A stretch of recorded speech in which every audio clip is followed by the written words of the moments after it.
Aujourd'hui, je veux aborder une question très importante qui a été soulevée sur Internet avec moi, en quelque sorte au milieu de tout cela. Je n'aime pas donner des réponses courtes, je n'aime pas être en position de le faire parce que j'ai l'impression que cela ne fait qu'aggraver la confusion. Je veux donc profiter de l'occasion pour aborder la question des femmes prédicatrices ce matin et vous donner une réponse plus complète de la parole de Dieu sur ce sujet très important. Et je pense qu'au moment où nous aurons terminé, vous comprendrez ce que la parole de Dieu a à dire et avec quelle constance elle le dit. Donc, pour commencer, ouvrons la parole de Dieu à 1 Corinthiens chapitre 14. 1 Corinthiens chapitre 14. Et je veux que vous regardiez le verset 33. Verset 33. Car Dieu n'est pas un Dieu de confusion mais de paix. Avec cette phrase commence vraiment le texte en ce qui concerne notre sujet. Comme dans toutes les églises des saints, les femmes doivent garder le silence dans les églises, car il ne leur est pas permis de parler, mais elles doivent se soumettre eux-mêmes comme le dit aussi la loi. Si elles désirent apprendre quelque chose, qu'elles demandent à leur propre mari à la maison, car il est inapproprié pour une femme de parler dans l'église. Est-ce de vous que la parole de Dieu est sortie pour la première fois? Ou est-ce que c'est venu à vous seulement? Si quelqu'un pense qu'il est prophète ou spirituel, qu'il reconnaisse que les choses que je vous écris sont le commandement du Seigneur. Mais si quelqu'un ne le reconnaît pas, il n'est pas reconnu. Rien qu'à partir de ce passage, il n'y a pas de manque de clarté en ce qui concerne ce que la Bible dit des femmes qui prêchent. Mais en dépit de la clarté des Écritures, c'est devenu une question monstrueuse de nos jours. Une déclaration divine répond à la question: que dit la Bible des femmes prédicatrices? C'est au verset 35, la dernière partie du verset. Il est inapproprié pour une femme de parler à l'Église. Ce n'est pas ambigu, ce n'est pas du tout flou. Il est inapproprié pour une femme de parler dans l'Église. C'est une interdiction absolue. Et le mot inapproprié est choisi très très soigneusement par le Saint-Esprit pour ne laisser aucun manque de clarté quant à la force de la déclaration. Le mot qui est traduit par inapproprié est eschros en grec. C'est vraiment un mot qui signifie honteux ou honteux. C'est quelque chose de plus qu'inapproprié, c'est honteux.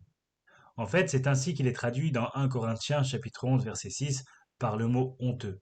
C'est ainsi qu'il est traduit dans Éphésiens chapitre 5 verset 12 par honteux. Ce même mot est utilisé dans Tite chapitre 1 verset 11 et il est traduit par sordide, un mot qui signifie essentiellement bas ou honteux. Il a le bon sens de quelque chose qui est connu pour être une honte. Dans le 5e chapitre d'Éphésiens et le 4e verset, un mot de la même racine est utilisé ici. Je vais lire le verset. Il ne doit pas y avoir de saleté, de bavardage ou de plaisanterie grossière qui ne conviennent pas. Encore une fois, c'est la même racine, honteux. Donc, saleté, bavardage, stupide ou bas, plaisanterie grossière, qui est généralement une insinuation sexuelle. Ce sont honteux, sordides. C'est ce que ce mot signifie. Ce que nous lisons alors au verset 35, c'est qu'il est honteux pour une femme de parler dans l'Église. C'est honteux. C'est un jugement reconnu sur tous ses comportements, tout comme l'enseignement du gain sordide dans Tite chapitre 1 verset 11. Gain honteux. C'est un peu comme les faux prophètes qui font ce qu'ils font pour de l'argent. Et cette loi et ce commandement divin, indubitables, sont si absolus que nous revenons au verset 34. Comme dans toutes les églises des saints, les femmes doivent garder le silence dans les églises, car ils n'ont pas le droit de parler. Et puis le verset 35, il est inapproprié que les femmes parlent à l'église, comme dans toutes les églises des saints, toujours et partout. Toute cette section commence par cette déclaration à la fin du verset 33, comme dans toutes les églises des saints. Paul nous donne ici un principe universel. Ce n'est pas quelque chose de local, c'est partout et à tout moment. Quand Paul dit cela, il parle de quelque chose qui est universel, et je vais vous le montrer à partir d'autres parties de 1 Corinthiens. Si vous revenez au chapitre 4 de 1 Corinthiens, Paul écrit aux Corinthiens et il dit « Je vais vous envoyer Timothée ». Verset 17. « Je vais envoyer Timothée qui est mon enfant bien-aimé et fidèle dans le Seigneur, et il vous rappellera mes voies qui sont en Christ. » comme j'enseigne partout dans les églises. La même expression. Ce que Timothée allait leur apporter concernant la relation du croyant avec Christ était ce que Paul enseignait partout dans chaque église.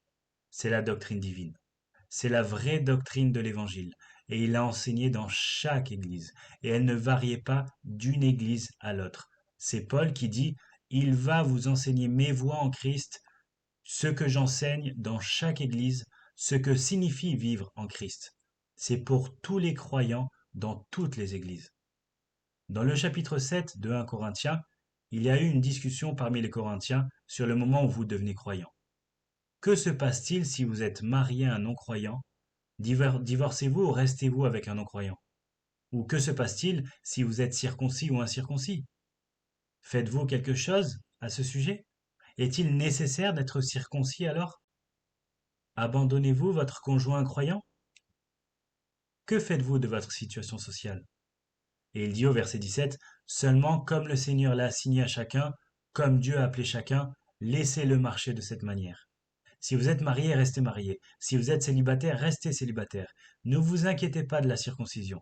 Il dit cela dans le verset suivant, verset 18, ces choses n'ont pas d'importance. Au verset 20, chacun doit rester dans la condition dans laquelle il a été appelé. Écoutez, devenir croyant n'est pas une excuse pour divorcer, même si vous avez un conjoint incroyant. Et ce qui est important à ce sujet, c'est la fin du verset 17. Paul dit, je dirige donc dans toutes les églises. Encore une fois, il enseigne la même doctrine dans toutes les églises, ce que Timothée leur rappellera. Il établit exactement les mêmes normes. Quand on devient croyant, on ne change pas les circonstances de sa vie. Maintenant que vous êtes croyant, cela ne signifie pas que vous devez vous marier. Cela ne signifie pas que vous devriez divorcer. Vous restez dans la situation dans laquelle vous vous trouvez. C'est la même chose pour tous les croyants dans toutes les églises. Et puis dans le chapitre 11 et le verset 16, et nous reviendrons sur ce chapitre un peu plus tard, mais Paul parle ici d'une femme qui se soumet. Et il parle d'une femme qui se soumet d'une manière qui se manifeste par la façon dont elle s'habille, par son apparence, et portant les symboles culturels de la féminité pour montrer sa soumission. Mais il sait qu'il y aura des femmes qui lutteront contre cela, alors au verset 16, il dit, verset 16, si quelqu'un est enclin à être querelleur, nous n'avons pas d'autre pratique, ni les églises de Dieu. C'est la même chose pour toutes les femmes, dans toutes les églises et en tout temps. Vous devez démontrer manifestement votre soumission à votre mari et par conséquent au Seigneur. Ainsi, quand Paul dit comme dans toutes les églises, il veut dire la doctrine universelle qui est enseignée dans l'église. Il veut dire les comportements universels qui sont enseignés à tous les croyants, ce qui signifie qu'ils restent dans les situations sociales dans lesquelles ils se trouvent. Le christianisme n'est pas une excuse pour perturber la vie au niveau social, et cela signifie essentiellement que les femmes doivent maintenir la soumission aux hommes dans toutes les églises en tout temps. Maintenant, il n'y a pas de manque de clarté. Encore une fois, je dis, si vous revenez à 1 Corinthiens 14, que les paroles de Paul puissent être erronées est impossible. Comme dans toutes les églises des saints, les femmes doivent garder le silence dans les églises. Elles n'ont pas le droit de parler. C'est honteux pour une femme de parler. Face à cela, il pourrait être choquant pour vous de savoir cela. Mais dans une enquête menée en 2017, environ 80% des Américains sont à l'aise avec une femme pasteur. 62% des chrétiens pratiquants sont ouverts aux femmes pasteurs et 40% des évangéliques sont d'accord avec les femmes pasteurs. Dans la formation pastorale, il existe un diplôme d'études supérieures appelé Master of Divinity. C'est en général un diplôme de 3 ou 4 ans pour vous préparer au ministère pastoral. 50% des femmes inscrites dans les séminaires, 50% des étudiantes de MDiv dans les séminaires sont des femmes qui se préparent au ministère pastoral. 25% des facultés du séminaire sont des femmes. Cela signifie que vous avez des femmes membres du corps professoral qui enseignent aux étudiants, aux étudiantes à être pasteurs. 11% des présidents de séminaires sont des femmes. 27% des pasteurs à travers ce pays sont des femmes. C'est une explosion. En 1960, 2% du clergé étaient des femmes. Le mouvement des femmes vient d'éclater dans l'Église. Et la dernière frontière pour le mouvement est l'Église évangélique.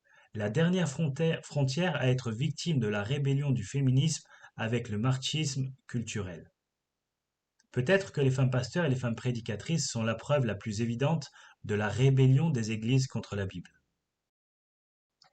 Les femmes qui sont pasteurs, les femmes qui prêchent dans une église sont une honte, et elles reflètent ouvertement l'opposition au commandement clair de la parole de Dieu.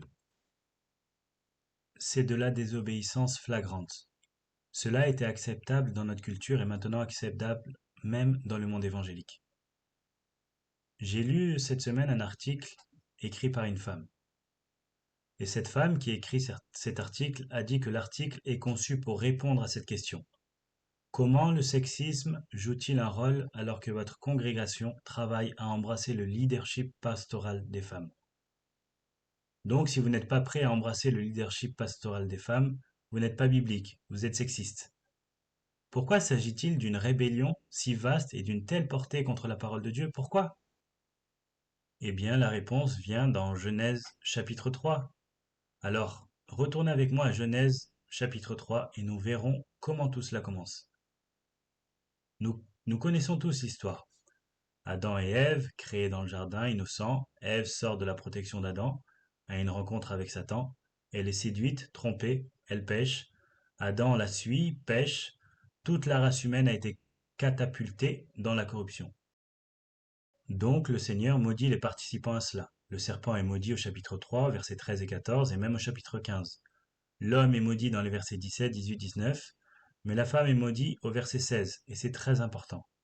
À la femme, il dit: Je multiplierai grandement ta douleur dans l'accouchement, dans la douleur tu enfanteras des enfants. Mais ton désir se portera sur ton mari, et il régnera sur toi. La douleur lors de l'accouchement est-elle universelle? Oui, oui. Chaque femme qui a un enfant a de la douleur. C'est universel. C'est la malédiction. C'est la première moitié. Mais la seconde moitié est tout aussi universelle. Votre désir se portera sur votre mari, et il régnera sur vous. De quoi parle-t-il? Est-ce que cela parle de désir sexuel, de désir physique? Non.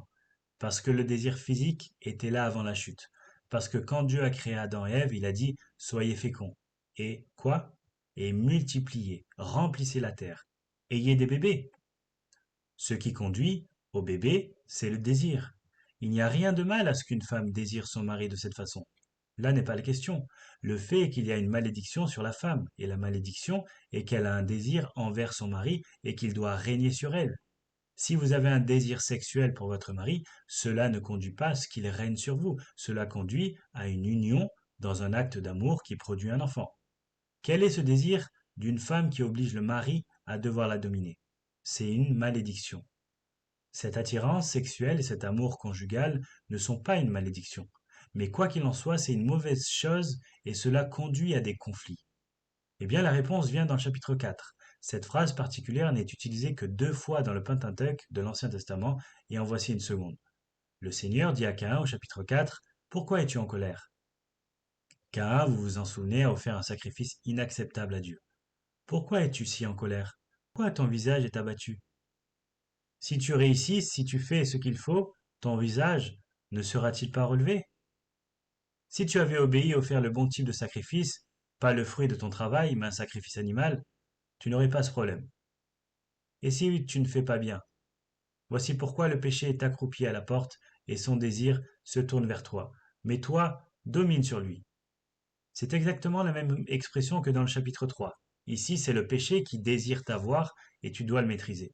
C'est exactement ce que signifie le chapitre 3, verset 16. Le désir pécheur de dominer votre mari et il va devoir exercer son règne sur vous. Donc, il dit à la femme, le désir pécheur de dominer sur ton mari devra exercer son règne sur toi, et lui devra exercer son règne sur toi. À la suite de la chute, la femme porte une malédiction dans 2 domaines. Un, et c'est omniprésent et universel, la douleur dans la procréation. Deuxièmement, un désir à cause de son cœur déchu de bouleverser l'ordre divin d'autorité et de soumission et de vouloir dominer son mari. C'est la réalité universelle dans le mariage à un degré ou à un autre. La femme voudra contrôler, l'homme devra la régner. C'est aussi universel que la douleur dans la procréation. Il se réfère à un désir pécheur de contrôler. C'est pourquoi il y a constamment l'effort des femmes pour renverser l'autorité de leur mari ou l'autorité des hommes dans la culture. Et évidemment, il y a une multitude de femmes dans l'Église qui essaient de renverser le leadership masculin dans l'Église. Cela à l'esprit, revenez à 1 Corinthiens chapitre 14, verset 34. Les femmes doivent garder le silence dans les églises, car il ne leur est pas permis de parler, mais de se soumettre eux-mêmes, comme le dit aussi la loi. Vous devez vous prendre en main parce que vous vous battez contre votre propre chute, et votre propre chute vous donnerait envie de renverser l'ordre de votre propre mariage, l'autorité et la soumission. Vous êtes dans l'Église en tant que femme, dit-il, pour garder le silence dans les églises. Que voulez-vous dire? Taisez-vous? Pas difficile à comprendre, n'est-ce pas? Vous ne dites rien. Il l'a déjà utilisé 2 fois dans ce chapitre. Une fois au verset 28, dans le cas de quelqu'un parlant dans une langue, au verset 28, s'il n'y a pas d'interprète, il doit garder le silence dans l'Église. Cela signifie exactement ce qu'il dit. Il ne doit pas parler. Au verset 30, où vous avez plusieurs prédicateurs et personnes qui les jugent, si une révélation est faite à un autre qui est assis, le premier doit garder le silence. Vous ne pouvez pas avoir le chaos avec toutes sortes de personnes qui parlent en même temps. Quelqu'un doit se taire pendant que quelqu'un d'autre parle. Il s'agit donc d'un silence réel dans l'Église. Les femmes doivent donc garder le silence dans l'Église. Elles n'ont pas le droit de parler. Et puis le verset 35, la dernière moitié du verset, c'est un fait honteux pour une femme de parler à l'Église. Maintenant, c'est de l'apôtre Paul, inspiré par le Saint-Esprit avec un commandement de Dieu interdisant aux femmes partout dans le monde de parler ou de prêcher dans n'importe quelle église. Voilà donc la réponse à la question. Nous pourrions fermer le livre et rentrer chez nous. Voilà. C'est une interdiction absolue. Ils ne sont pas autorisés à parler dans l'église. Cela signifie-t-il que les femmes ne peuvent jamais enseigner? Regardons Titre chapitre 2. Tite chapitre 2. Comme l'apôtre Paul donne ici des instructions à divers groupes dans l'Église, hommes plus âgés, hommes plus jeunes femmes, nous nous concentrons sur les femmes mûres, verset 3. Tite chapitre 2, verset 3. Les femmes mûres doivent être respectueuses dans leur comportement. Un comportement respectueux serait l'obéissance à la parole de Dieu, n'est-ce pas? Seriez-vous une femme respectueuse si vous étiez une femme prédicatrice? Cela ne révère pas Dieu. Elles doivent être respectueuses dans leur comportement, pas des commérages malveillants, ni esclaves du vin, mais enseignant ce qui est bon. Vous avez vu ça? Bien sûr, les femmes peuvent enseigner. Les femmes sont appelées à enseigner. Elles sont appelées à enseigner à d'autres femmes. Enseigner ce qui est bon, verset 4, afin qu'elles encouragent les jeunes filles. Les femmes plus âgées enseignent aux femmes plus jeunes. Et évidemment, elles enseignent à leurs enfants. Oui, les femmes enseignent. Oui, elles enseignent ce qui est essentiellement bon. Et qu'est-ce qu'elles enseignent? Quel est ce bien qu'elles enseignent? Elles enseignent aux jeunes filles, voilà la leçon. Aime ton mari, aime tes enfants, sois raisonnable, pure, travailleuse à la maison, gentille, soumise à son propre mari, afin que la parole de Dieu ne soit pas déshonorée. Lorsque les femmes ne sont pas soumises à leur mari individuellement dans un mariage, ou que les femmes ne sont pas soumises à leurs dirigeants dans l'Église collectivement, la parole de Dieu est déshonorée. Vous ne pouvez pas dire que vous êtes une femme prédicatrice prêchant la Bible et être en vertu de ce rôle même déshonorant Dieu et sa parole. Oui, les femmes enseignent. Elles enseignent à partir d'une vie qui est respectueuse dans leur comportement. Et cela signifie qu'elles révèrent Dieu au point qu'elles obéissent à la parole de Dieu. Ce ne sont pas des commérages malveillants. Elles ne sont pas esclaves de vin. Elles enseignent ce qui est bon. Et quel est le bien qu'elles enseignent? Elles encouragent les jeunes filles à aimer leur mari, à aimer leurs enfants, à être raisonnables, pures, c'est-à-dire saintes, travailleuses à la maison, gentilles, soumises à leur propre mari, afin que la parole de Dieu ne soit pas déshonorée. C'est la grande responsabilité d'enseigner des femmes plus âgées, d'enseigner aux jeunes femmes la nécessité que le foyer soit la priorité. Les maris aimés, aimant les enfants, étant soumis à leur mari, afin que la parole de Dieu ne soit pas déshonorée. Si les femmes ne se comportent pas de cette façon, alors la parole de Dieu est quoi? Déshonorée. Donc toutes ces femmes qui courent partout comme prédicatrices soi-disant enseigner la Bible, défie ce que dit la Bible. Et elle propage une sorte de christianisme qui est fantaisiste sur la façon dont il traite la parole de Dieu. Paul dit, regarde, tu dois te prendre en main. Revenez maintenant à 1 Corinthiens chapitre 14. Il dit, verset 34, vraiment important. Elles doivent se soumettre eux-mêmes. Vous devez vous ressaisir. Vous avez besoin d'un peu de maîtrise de soi et de retenue ici. Vous devez vous soumettre vous-même. C'est une voie moyenne impérative du verbe hypotasso, qui signifie s'aligner. Mettez de l'ordre dans votre vie. Mettez de l'ordre dans votre vie. Prenez votre vie sous contrôle. Amenez-vous à vous soumettre au Seigneur par soumission à votre mari et à vous soumettre au leadership masculin dans l'Église. Maintenant, qu'en est-il de Paul? Paul était-il juste sur un membre? Était-il juste un mâle alpha avec un problème? Ou Paul avait-il peut-être des préjugés? C'est juste Paul, comme le dit aujourd'hui la femme prédicatrice la plus populaire. Eh bien, Paul n'est pas Jésus. Et Jésus m'a dit de prêcher. Est-ce de cela qu'il s'agit ici? Paul est une sorte de gars indépendant qui nous donne ses propres conseils qui ne sont pas cohérents avec ce que Dieu veut?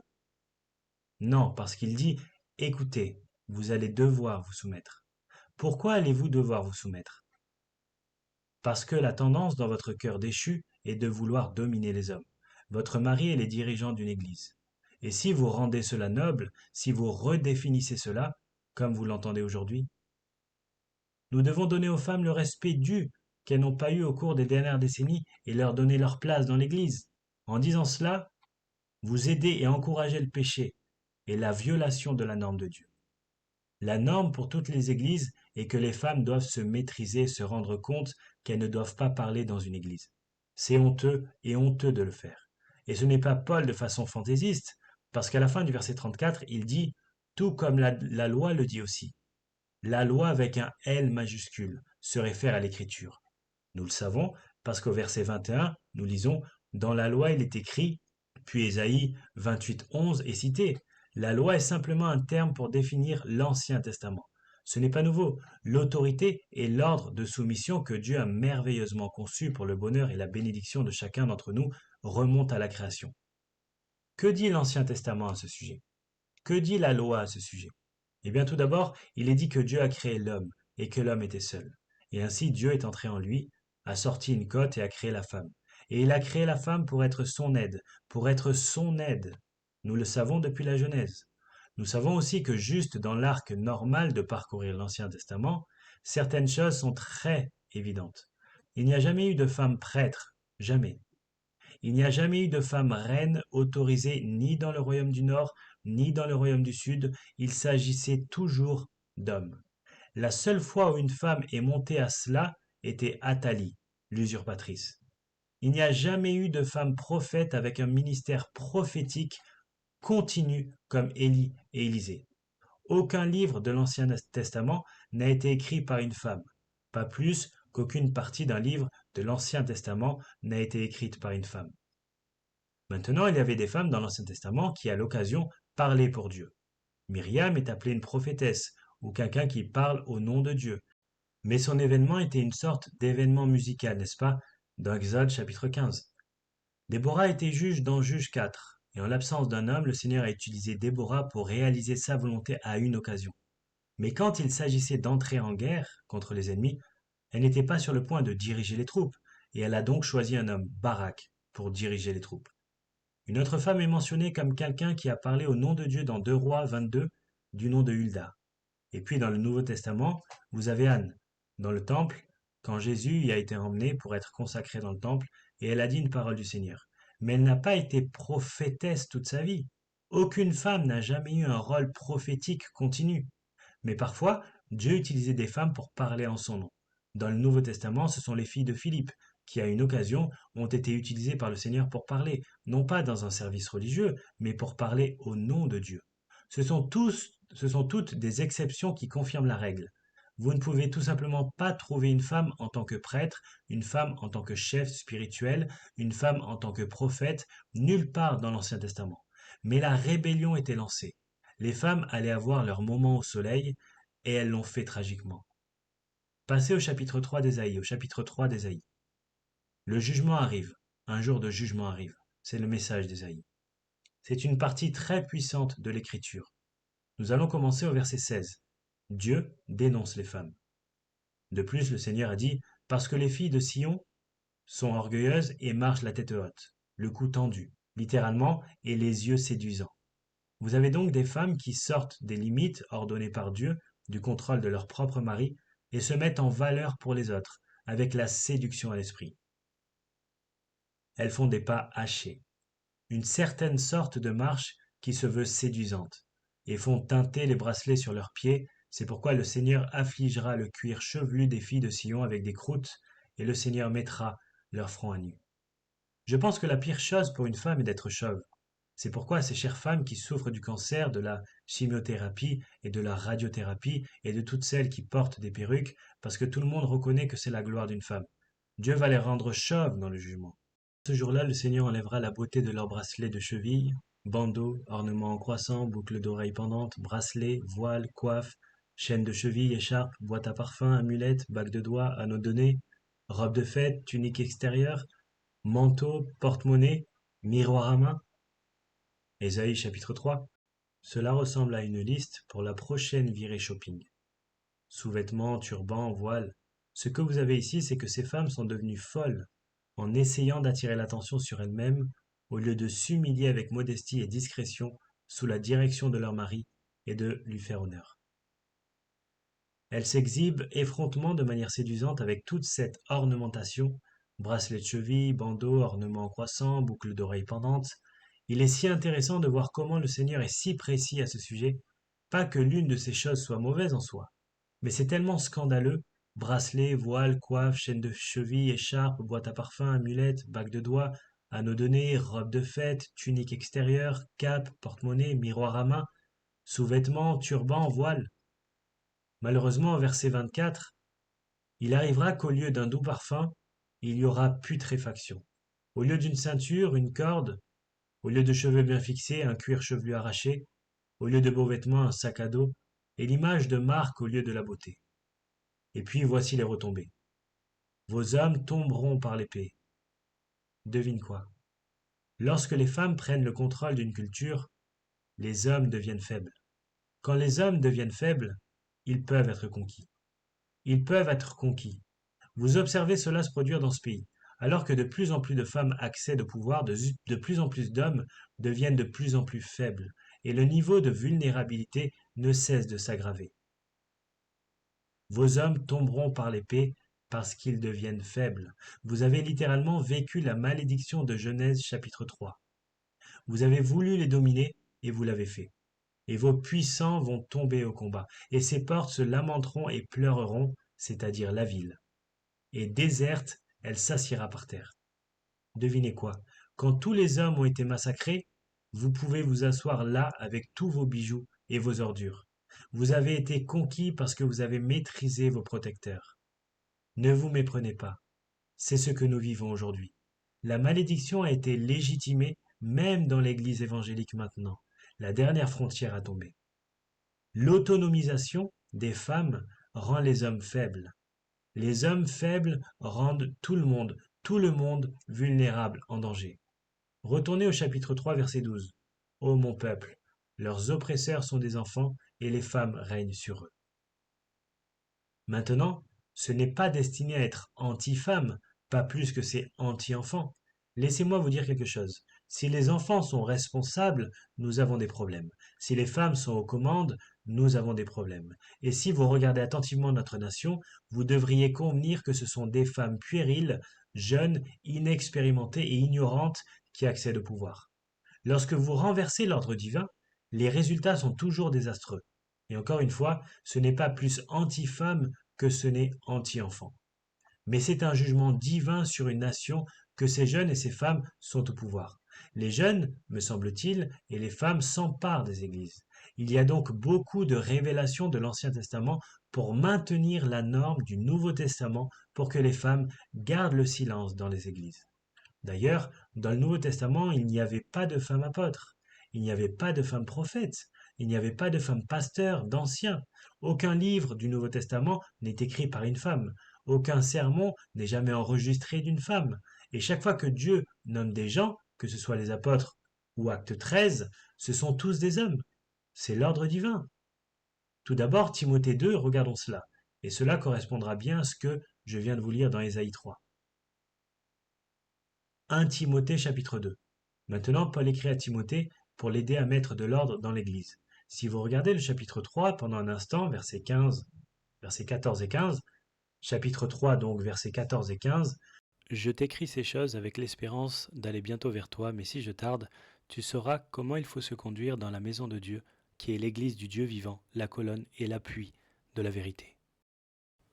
Je t'écris cette lettre afin que tu saches comment il faut conduire les choses dans l'Église.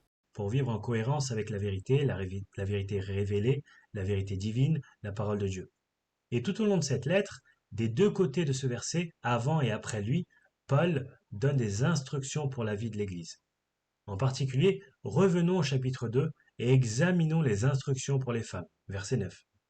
De même, les femmes doivent se parer de vêtements convenables, modestement et discrètement, et non de cheveux tressés et d'or, de perles ou de vêtements coûteux. C'est l'antithèse d'Ésaïe 3, n'est-ce pas? Les femmes doivent être identifiées parce qu'elles s'habillent de manière appropriée, appropriée pour le culte, avec modestie et discrétion. Qu'est-ce que c'est que cette chevelure tressée aux perles d'or? De quoi s'agit-il? Puisque les femmes portaient essentiellement une robe de leur cou au sol, la seule façon d'afficher leur richesse serait dans la qualité du vêtement qu'elles portaient. Mais plus encore, elles tissaient leurs perles et leur or à travers leurs cheveux tressés, et ainsi elles exposaient leur richesse, attirant l'attention sur eux-mêmes. Je veux que les femmes se parent de vêtements appropriés, modestement et discrètement, non pas avec des cheveux tressés, de l'or, des perles ou des vêtements coûteux, mais plutôt au moyen de bonnes œuvres, comme il est approprié pour les femmes qui revendiquent la piété.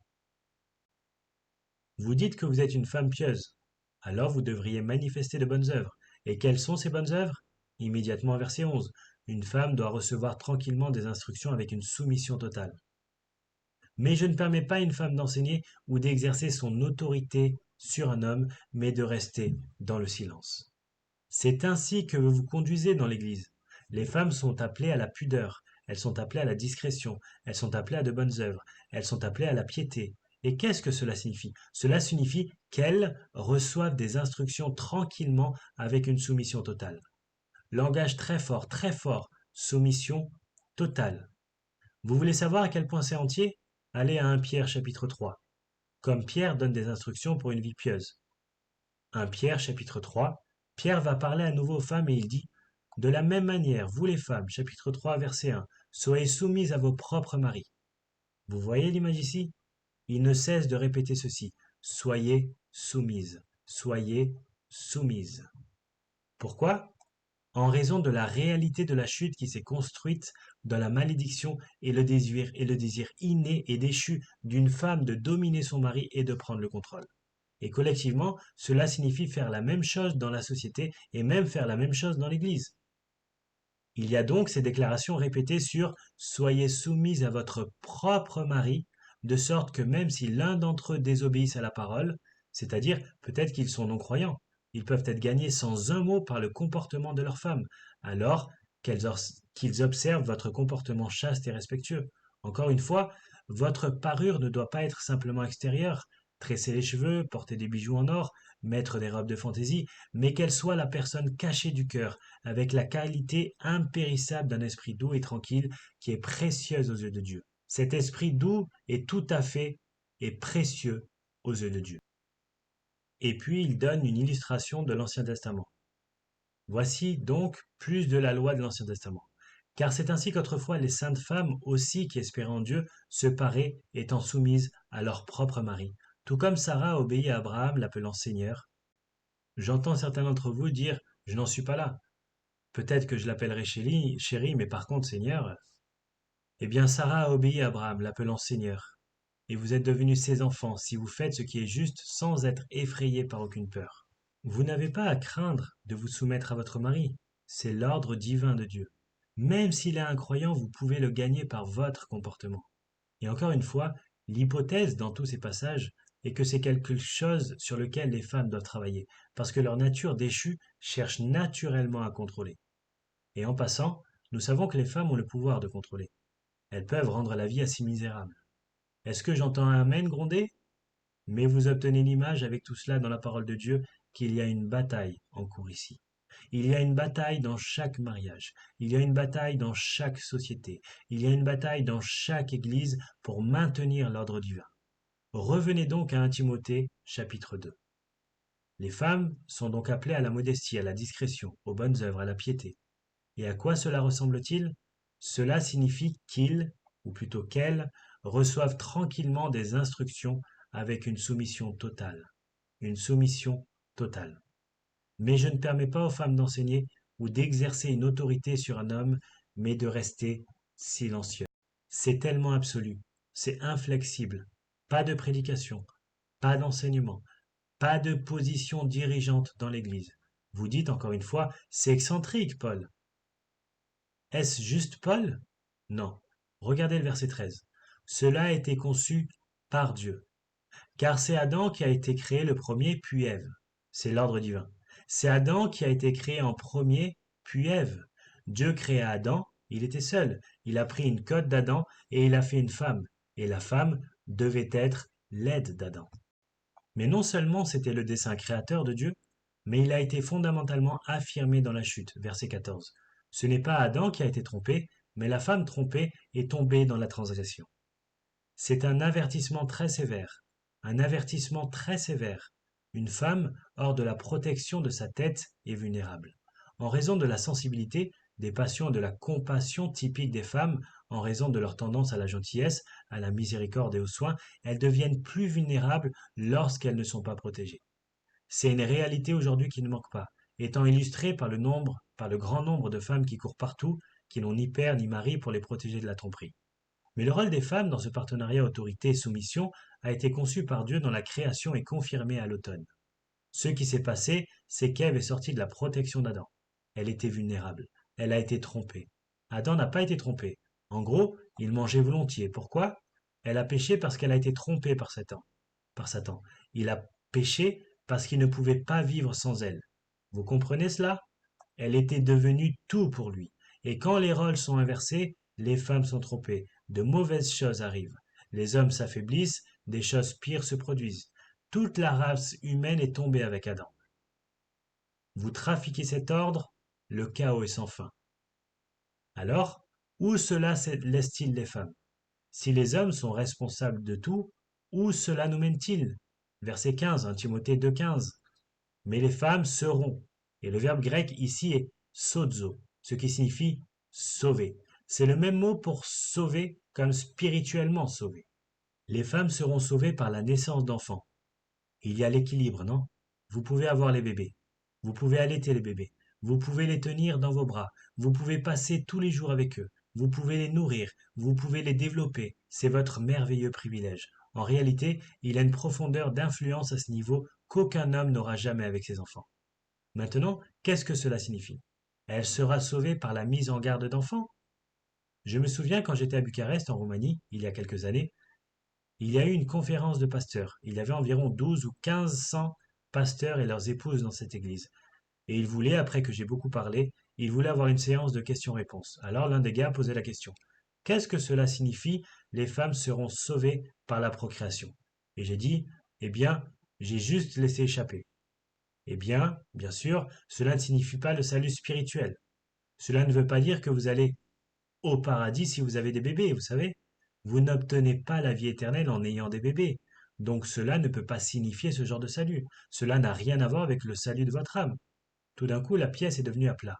C'était comme si quelqu'un avait aspiré tout l'oxygène et je pouvais voir la confusion sur les visages des hommes et des femmes. Et le modérateur, assis à côté de moi, a dit, vous venez de lâcher une bombe, parce que dans notre théologie, vous pouvez perdre votre salut.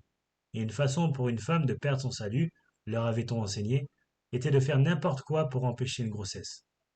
C'est ainsi qu'ils ont mal interprété cela. C'est pourquoi elles ont tous eu 15 enfants. Ces pauvres femmes assiégées. Et elles regardent leur mari en disant, tu devais te tromper à propos de ce verset. De toutes les options possibles, n'auriez-vous pas pu vous tromper sur l'aspersion ou quelque chose du genre? J'ai donc passé les 20 minutes suivantes à régler ça. Et puis, ces chères personnes, bien sûr, ils ne voudraient rien inverser parce qu'ils aimaient leurs enfants. Et même avec une théologie erronée, ils avaient fait ce que font les femmes pieuses. Elles avaient mis des enfants au monde. Quand Ève est sortie de l'autorité de la protection d'Adam, elle était vulnérable et elle est tombée. Et Adam, lié par son cœur à elle, abandonne sa propre autorité et s'affaiblit et plonge toute la race humaine dans la corruption. Adam n'a pas été trompé, Ève a été trompée. Si nous restons dans l'ordre que Dieu nous a conçu, tout le monde s'épanouit.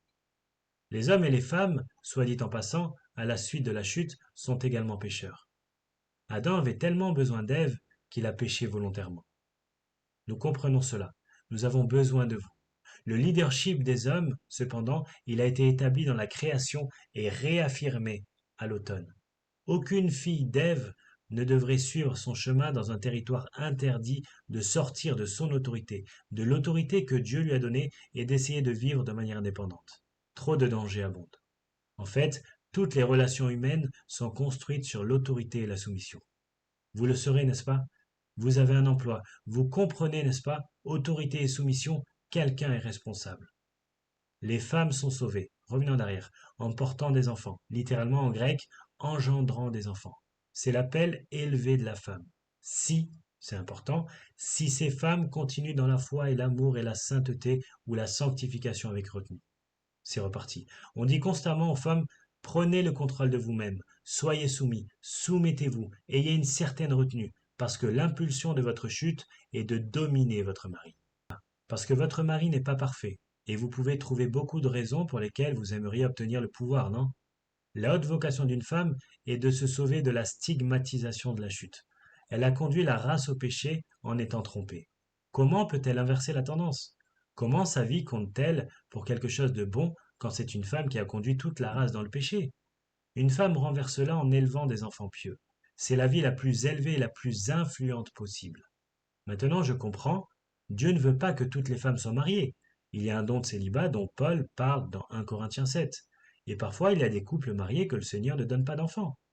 Mais en tant que principe général, c'est la haute vocation des femmes, avoir des enfants, verser votre âme et votre vie dans ces enfants. C'est la plus grande de toutes les influences. Pendant ce temps, de retour à l'Église, chapitre 3, verset 1. C'est une déclaration digne de confiance. Et tout le monde le sait. Si un homme aspire à la charge de surveillant ou de pasteur, d'ancien, c'est une belle œuvre qu'il désire faire. Pendant ce temps, les hommes sont en charge de l'Église, et un surveillant, pasteur ancien, doit être au-dessus de tout reproche, doit être un homme d'une seule femme, tempéré, prudent, respectable, hospitalier, capable d'enseigner, non accro au vin, mais doux, paisible, libre de l'amour de l'argent.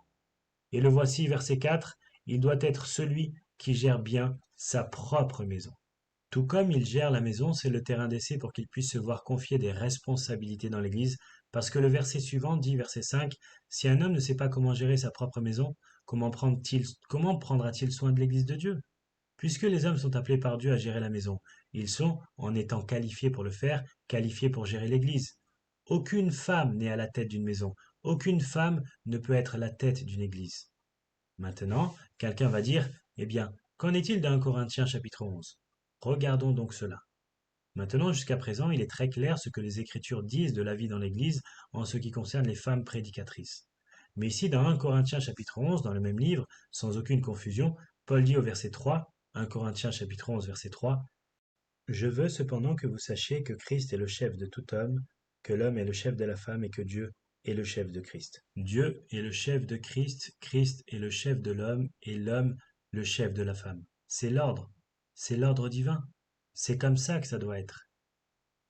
Et puis il dit, tout homme qui prie ou qui prophétise la tête couverte déshonore son chef. Toute femme au contraire qui prie ou qui prophétise la tête non voilée déshonore son chef, c'est comme si elle était rasée.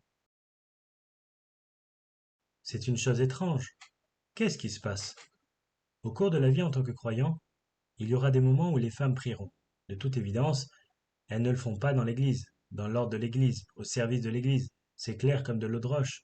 Je vous ai montré partout où il est dit cela. Mais dans la communion des saints, dans l'occasion de prêcher l'Évangile, de proclamer l'Évangile, de rendre témoignage, il y aura des moments dans les foyers, dans les réunions sociales, ou quoi que ce soit d'autre, où les femmes vont prier. Et il y a des moments où les femmes vont parler. Prier signifie que vous parlez à Dieu des gens. Prophétiser signifie que vous parlez de Dieu aux gens. Vous allez dire la vérité de l'évangile à quelqu'un. Vous allez prier Dieu au nom de quelqu'un. Donc vous priez Dieu. Vous parlez à Dieu des gens ou vous parlez aux gens de Dieu. C'est ce qui va arriver. Et un grand hôte, dit l'Ancien Testament, un grand hôte sont les femmes qui publient la bonne nouvelle.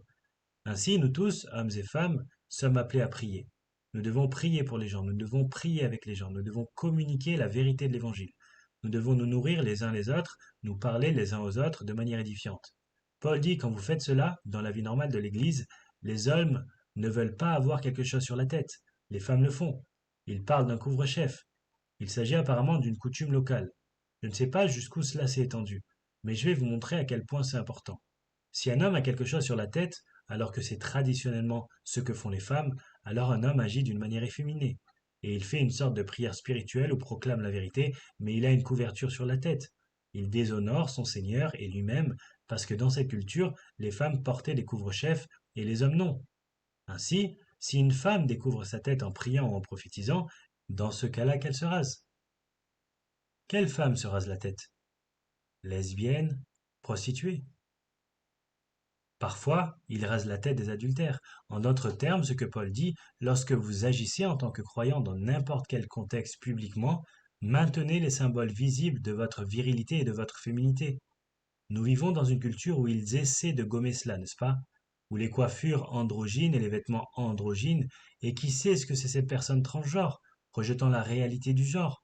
Tout cela une attaque complète contre l'ordre divin de Dieu. La coutume locale voulait donc que les femmes en public portent un couvre-vêtement, symbole de leur féminité. C'est la même chose aujourd'hui. Je veux dire, je peux regarder dehors et je peux dire exactement qui sont les femmes et qui sont les hommes à cause de vos cheveux. C'est un signal culturel. Les hommes ressemblent à des hommes et les femmes ressemblent à des femmes. Mais apparemment, dans la société corinthienne, parce qu'il y avait tellement de confusion à ce sujet, comme on pouvait s'y attendre dans une culture idolâtre païenne, certaines femmes étaient venues à Christ, mais n'avaient pas perdu certaines de ses caractéristiques rebelles. Et peut-être certains des hommes aussi. Il y a peut-être eu des hommes efféminés, bien sûr, parce que, dit Paul aux Corinthiens dans 1 Corinthiens 6, efféminés, homosexuels, tels étaient certains d'entre vous. Vous vous êtes peut-être habillé comme une femme, vous pouvez avoir des symboles efféminés manifestes, ou vous avez peut-être fait partie d'un mouvement de libération des femmes. Il y en avait beaucoup à Rome. Nous lisons que des femmes courent partout avec des lances qui collent des cochons, des femmes portant une armure, portant des épées, femmes se rasant la tête. Toutes ces sortes de rébellions faisaient partie du monde antique. Paul dit simplement, écoutez, en tant que croyant, vous devez vous assurer que les gens savent que vous êtes un homme ou une femme. Si vous ne saviez pas que cela était attaqué dans le passé, vous le sauriez aujourd'hui, n'est-ce pas? Un homme avec un couvre-chef était efféminé. Une femme sans couvre-chef était masculine. Les symboles sont importants. Notre culture a popularisé les modes qui brouillent ces lignes. Quand vous allez faire du shopping, les gars, allez au département des hommes.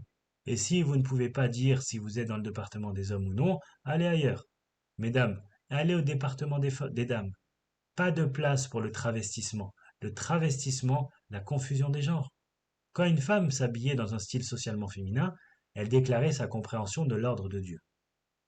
Elle déclarait sa compréhension du caractère divin, unique d'être une femme, et elle témoignait de sa soumission à ce dessein divin, de sa soumission et de son dévouement à son mari. Et pour une chrétienne, en outre, elle déclarait sa dévotion à Jésus-Christ. Mais comme il est clair dans cette lettre, les Corinthiens ont eu du mal à se séparer de leur ancien style de vie et ils avaient besoin d'être instruits pour le faire. Les couvre-chefs ne sont pas le problème. Porter ces symboles qui vous désignent clairement en tant que femme, c'est un problème. Porter ce genre de symbole qui vous déclare clairement en tant qu'homme, c'est un problème. Et c'est le dessein de Dieu. Verset 7. Tout ce qui n'est pas le cas est honteux, dit le verset 6. Le verset 7 dit, un homme ne doit pas avoir la tête couverte, puisqu'il est l'image et la gloire de Dieu, et la femme est la gloire de l'homme. Dieu est le créateur de l'homme à partir de rien. Dieu est le créateur de la femme hors de l'homme. La gloire de l'homme est à l'image de Dieu. La femme est qu'elle est créée par Dieu à partir de l'homme. Un homme ne vient pas de la femme, mais la femme de l'homme. Car en effet, l'homme n'a pas été créé pour la femme, mais la femme pour l'homme. En d'autres termes, gardez ces distinctions claires, autorité, Soumission. et la culture le reconnaît si clairement que toutes les cultures ont ce genre de marque distinctive. Et puis ceci, verset 10, c'est pourquoi la femme doit avoir un symbole d'autorité sur sa tête à cause des anges. Quoi? Que cela signifie-t-il? Les créatures les plus soumises, les plus saintes et les plus soumises de l'univers sont les anges, n'est-ce pas? Que sont les anges? Ce sont des esprits au service, n'est-ce pas, qui servent constamment le Seigneur. Ils sont donc les plus purs et les plus élevés de toutes les créatures soumises. Et quand les femmes manifestent leur soumission, elles montrent leur obéissance à la plus soumise de toutes les créatures, les saints anges. Et vous savez, dans Éphésiens 3, il est dit cela.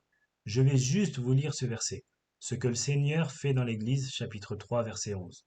Ce qu'il fait dans l'Église, c'est mettre en lumière l'administration du ministère, l'Évangile, qui depuis des siècles a été caché en Dieu, qui a créé toutes choses, afin que la sagesse multiple de Dieu puisse maintenant être révélée par l'Église aux dirigeants et aux autorités dans les cieux. Qui sont-ils? Anges. Le Seigneur travaille son œuvre dans l'Église pour exposer l'Église aux anges, et les anges s'attendent à voir l'Église et à voir dans l'Église le Seigneur glorifié. Comme il doit être décevant pour les anges de baisser les yeux et de voir des femmes rebelles essayer d'usurper le leadership. Prêcher des rôles, dominer leur mari. Partout où vous avez ce genre de femmes, vous avez des maris faibles. Partout où vous avez un groupe de ce genre de personnes dans le leadership, vous avez des hommes faibles. Partout où vous avez des hommes faibles, vous avez la destruction inévitable de ce qu'est cette entité. Retour à 1 Corinthiens 11. Parlons spirituellement, verset 11. Cependant, dans le Seigneur, maintenant nous parlons plus seulement de distinction sexuelle ici, mais dans le Seigneur. Ni la femme n'est indépendante de l'homme, ni l'homme n'est indépendant de la femme. Car de même que la femme provient de l'homme, de même l'homme a sa naissance par la femme, et toute chose provient de Dieu. Donc ce qu'il dit là-bas, c'est que spirituellement nous sommes mutuellement dépendants. Je veux dire, à la base de la vie, nous sommes mutuellement. Dépendant. Il ne s'agit donc pas de rendre l'un inférieur à l'autre, ce ne sont que des rôles ordonnés par Dieu. Et dans le Seigneur, c'est pourquoi Galates chapitre 3 verset 28 dit il n'y a ni homme ni femme en Christ, vous êtes tous un en lui. Spirituellement parlant, nous sommes tous un, il n'y a pas de hiérarchie. Ainsi, au verset 13, il pose la question jugez par vous-même, est-il convenable pour une femme de prier Dieu la tête découverte? Non. Même la nature elle-même ne vous enseigne-t-elle pas que si un homme a les cheveux longs, c'est un déshonneur pour lui, mais si une femme a les cheveux longs, c'est une gloire pour elle, car ses cheveux lui sont donnés pour une couverture. J'ai lu il y a quelque temps que les cheveux des femmes poussent plus vite que ceux des hommes parce que Dieu a construit ses cheveux comme couverture. Si un homme a les longs cheveux, essayant de ressembler à une femme, c'est un déshonneur pour lui. C'est un homme faible. Mais si une femme a les cheveux longs, c'est une gloire pour elle, car ses cheveux sont un témoignage de la couverture qui symbolise sa soumission. Vous n'aimez pas ça? Verset 16. Si quelqu'un est enclin à être querelleur, est-ce vous? Nous n'avons pas d'autre pratique. Désolé. Ni les églises de Dieu. Il y a encore cette phrase. C'est tout pour chaque église, en tout lieu, tout le temps. Nous n'avons pas d'autre pratique. Cela nous ramène à 1 Corinthiens chapitre 14 verset 33, la norme universelle pour toutes les églises de tous les saints. Maintenant, laissez-moi vous donner une perspective. D'accord? L'humanité est composée de familles par le dessein de Dieu. Et là où les familles ordonnées par Dieu sont fortes, vous avez une culture forte, vous avez une église forte. Les relations dans ces familles suivent dans la société et vous avez une société ordonnée. Ces relations suivent dans l'église et vous avez une église ordonnée. Les hommes dirigent, nourrissent, protègent, fournissent. Les femmes soutiennent et nourrissent. Les enfants obéissent. L'église devrait donc être la plus haute manifestation de cet ordre divin. Et c'est ce que Paul dit dans Éphésiens 5. Comme les maris aiment leurs femmes et que les femmes se soumettent à leurs maris, l'Église est vue dans ce mariage parce que c'est la relation qu'elle a avec son Seigneur, c'est le dessein de Dieu. Cependant, le monde, en particulier le monde dans lequel nous vivons, est très différent. Il n'est plus composé de familles, il est composé d'individus, d'individus. Le mariage signifie très peu pour quiconque, que vous vous mariez ou non. Et si vous vous mariez, vous divorcez aussi vite que vous pouvez vous marier. La famille ne veut rien dire. L'autorité masculine ne veut rien dire. La soumission féminine ne veut rien dire. Donc, vous avez tous ces individus qui courent partout défiant le dessein de Dieu et le monde se rebelle fortement contre ces rôles créés par Dieu afin qu'ils atteignent le point où ils nient réellement leur existence. Cela a commencé il y a quelques années, peut-être avec des femmes qui s'assuraient de conserver leur nom de jeune fille dans un mariage, donc il y avait une sorte de symbole de pouvoir. Et maintenant, il a atteint le point où nous nions l'existence du genre. L'individualisme a tellement perverti la culture et la culture a tellement perverti l'Église que les Églises rejettent de plus en plus la volonté et le commandement du Seigneur. Ce n'est pas flou. Ils n'ont aucun intérêt dans l'honneur du Seigneur. Les femmes pasteurs et prédicatrices rebelles inondent l'Église dans les rôles qui étaient pour les hommes. La même chose qu'ils font dans le monde séculier se fait dans l'Église. Comment pouvez-vous faire cela quand la parole de Dieu est si claire comme de l'eau de roche? Oh, Paul anticipe comment elle pourrait faire cela. Retournez à 1 Corinthiens 14, verset 35. Si elles désirent apprendre quelque chose, qu'elles le demandent à leur propre mari à la maison, car il est inapproprié pour une femme de parler dans l'Église. Cela met un fardeau sur le mari d'être l'enseignant. Mais alors, verset 36, pourquoi voudriez-vous défier cela? Est-ce de vous que la parole de Dieu est sortie pour la première fois? Eh bien, ce n'est que du sarcasme. Avez-vous écrit la Bible? Est-ce de vous que la parole de Dieu est allée? Êtes-vous la source de la vérité divine? Parce que si vous défiez cela, vous agissez comme si vous étiez Dieu, et vous avez ignoré la révélation de Dieu parce que vous êtes une autorité supérieure. Ou peut-être plus de sarcasme. Ou est-ce venu à vous seulement? Vous avez une révélation privée, je vois. Jésus est venu à vous? Jésus t'a dit de faire cela? Regardez, Paul anticipe la seule défense possible des femmes prédicatrices. Premièrement, vous avez des idées qui l'emportent littéralement sur Dieu. Vous obtenez une révélation privée. Comme le dit cette femme prédicatrice la plus célèbre, je ne me suis pas abandonné à un appel d'homme quand j'avais 18 ans, je me suis abandonné à un appel de Dieu. Il ne me vient jamais à l'esprit une seconde de ne pas l'accomplir. Je suivrai Jésus. Jésus me dit quoi faire. Vraiment? La seule défense est soit que vous êtes l'auteur de l'écriture, soit que vous êtes l'auteur d'une écriture supérieure à Dieu, soit que vous obtenez une révélation personnelle. L'une des conversations que cette femme a eues avec Jésus était la suivante. Comment vas-tu ce matin? Jésus a dit. J'ai dit, j'irai jusqu'à toi dans une minute. Il a dit, ah, je ne m'en fais pas, je vais bien. Comment vas-tu? Vous voyez? C'est la routine quotidienne de quelqu'un qui essaie de justifier sa désobéissance par une révélation spéciale, intime et personnelle, où Jésus ne parle qu'à lui. Voici donc un dernier mot, versets 37 et 38. Si quelqu'un pense qu'il est un prédicateur, ou si quelqu'un pense qu'il est spirituel, conduit par l'esprit, pneumatikos, si quelqu'un pense qu'il est un prédicateur ou spirituel, qu'il reconnaisse que les choses que je vous ai écrites sont le commandement du Seigneur. Si vous ne reconnaissez pas ce que je viens d'écrire comme le commandement du Seigneur, vous n'êtes ni un prédicateur, ni spirituel. Si quelqu'un ne reconnaît pas ce que j'ai écrit comme étant le commandement du Seigneur, il n'est pas connu. Si vous ne reconnaissez pas le commandement de Dieu, nous ne vous reconnaissons pas comme un prédicateur ou une personne spirituelle. Ce que Paul a écrit est le commandement du Seigneur. Violez ce commandement, et vous n'êtes pas un prédicateur, et vous n'êtes pas spirituel. Vous êtes un fraudeur. La parole de Dieu est claire. Maintenant, permettez-moi de dire ceci. J'aime beaucoup de choses à propos de Grace Church, mais l'une des choses que j'aime le plus en haut de ma liste est les femmes de Grace Church. Nous avons beaucoup d'hommes forts parce que vous honorez leur force, vous honorez leur responsabilité. Mais ceux qui définissent cette Église, ce sont les femmes. Votre douceur, votre grâce, votre bonté, votre tendresse, votre miséricorde, votre amour. Il imprègne littéralement toute cette Église. Nous l'apprécions, nous nous en prélassons, nous y vivons. Et les étrangers qui viennent ici de temps en temps en parlent tous. Il y a tellement d'amour dans cette Église. Regardez, les hommes, nous avons nos mondes à conquérir. Mais le cœur et l'âme de cette Église, ce sont les femmes précieuses qui marchent selon l'Esprit et qui vivent leur vie dans la foi, l'amour, la sainteté et la retenue, et élèvent des enfants pieux. Et vous êtes la bénédiction pour nous tous. Vous êtes le cœur de cette Église. Nous sommes la force, vous êtes le cœur. Merci donc pour votre fidélité. Prions. Père, nous te remercions encore pour ta parole. C'est tellement clair, indubitablement. Puissions-nous nous réjouir de ce à quoi tu nous as appelés. Aide-nous tous à remplir ces rôles, afin que nous puissions élever une génération de jeunes pieux à ta gloire, afin que ta parole ne soit jamais déshonorée, ton nom jamais déshonoré, afin que les anges, quand ils nous regardent, se réjouissent de cette obéissance. Merci pour la joie qui vient dans cette obéissance. Nous prions au nom du Christ. Amen.